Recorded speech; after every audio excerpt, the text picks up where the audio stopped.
Dans la première lecture des Actes des Apôtres, on a vu d'ailleurs Paul qui parcourt le monde entier à l'époque, donc tout le monde romain, et il annonce l'évangile. Et puis tout d'un coup, ici, on a une personne, on ne sait pas d'où elle vient, tout d'un coup, il apparaît Apollos.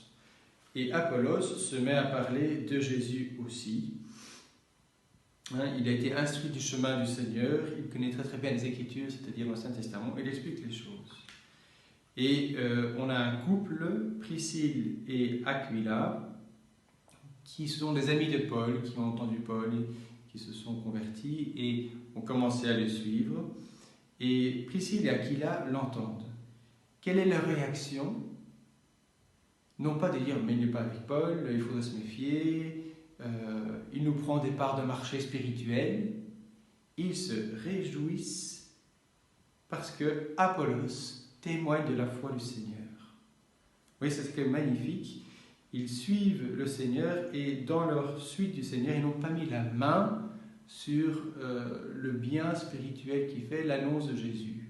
Parfois, il peut arriver qu'on se comporte avec ce qu'on a compris de l'Église comme des propriétaires. Ils vont mettre la main dessus.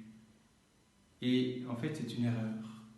Donc, demandons au Seigneur, en demandant l'Esprit Saint vers la Pentecôte, demandez et vous recevrez.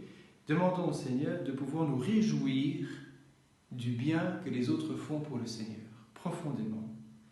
Et de ne pas essayer de s'attribuer les choses. Parfois, on commence gentiment à posséder son service, vous voyez, mais de nous réjouir du bien que les autres font.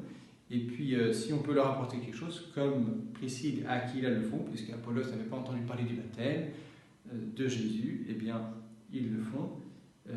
Mais réjouissez-nous surtout du bien que les autres font. L'important, fondamentalement, c'est que le Seigneur soit transmis.